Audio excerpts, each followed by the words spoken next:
செய்கிறதுக்கு 1 கிலோ சிக்கனில் தயிர், மஞ்சத்தூள், பிரியாணி மசாலா போட்டு ஒரு அரை மணி நேரம் ஊற வச்சா சிக்கன் நல்லா பஞ்சு பஞ்சாக வெந்துடும், மசாலா நல்லா இறங்கியிருக்கும். பாஸ்மதி ரைஸ் ஊற வச்சுருக்கோம், ஒரு அரை மணி நேரம் ஊறணும். 1 டம்ளர் அரிசிக்கு 1.5 டம்ளர் தண்ணி அப்படிங்கிற கணக்கில் அளவு வைக்கணும். கொஞ்சோண்டு ஊற்றிக்கணும். தாளிக்கிறதுக்கு பட்டை, கிராம்பு, ஏலக்காய், பிரியாணி இலை போட்டுக்கணும். போடணும். வெங்காயம் போட்டு நல்லா வதக்கணும். வெங்காயம் வதங்கிடுச்சு. அடுத்து பச்சை மிளகா, புதினா, கொத்தமல்லியெல்லாம் போட்டு நல்லா ஒரு வதக்கணும். அடுத்து இஞ்சி பூண்டு பேஸ்ட் போட்டுக்கணும் கொஞ்சம். அடுத்து தக்காளி போட்டு நல்லா வதக்கணும். அடுத்து தக்காளி வதங்கினதுக்கப்புறம் மிளகாத்தூள் 1 டீஸ்பூன், நம்ம காரத்துக்கு ஏற்ற மாதிரி நீங்கள் போட்டுக்கலாம். ஊற வச்ச சிக்கனை போட்டு நல்லா வதக்கிடணும். இப்போ தண்ணி ஊற்றுறோம். 1 கப் ரைஸ்னால் 1.5 கப் தண்ணி அப்படிங்கிற அளவில் ஊற்றிக்கணும். இப்போ அளவு தண்ணி ஊற்றியாச்சு. அடுத்தது தேவையாக்கி அவங்க சாப்பாடுக்கு ஏற்ற உப்பு போட்டுக்கணும் அளவுக்கு.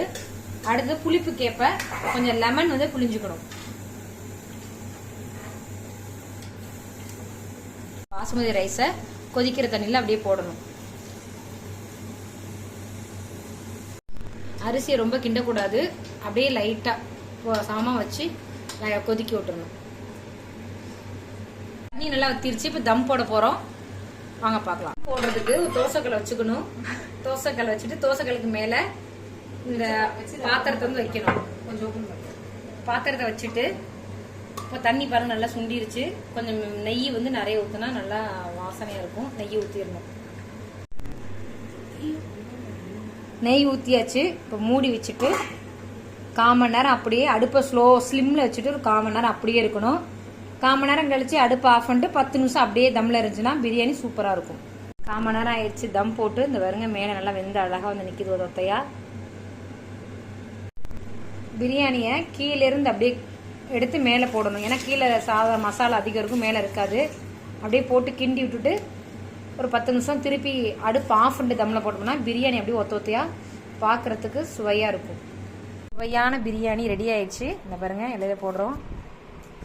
நல்லா சிக்கன் பீஸ் நல்லா வெந்திருக்கு, சாதம் நல்லா ஒத்தையாக வெந்திருக்கு. இந்த இப்போ எடுத்து காட்டுறோம் பாருங்கள். இந்த பிச்சோட நல்லா சாஃப்டாக சிக்கன் வந்துருச்சா. அதுக்கு ரைத்தா, முட்டை சாப்பிட்லாம் வாங்க. சுவை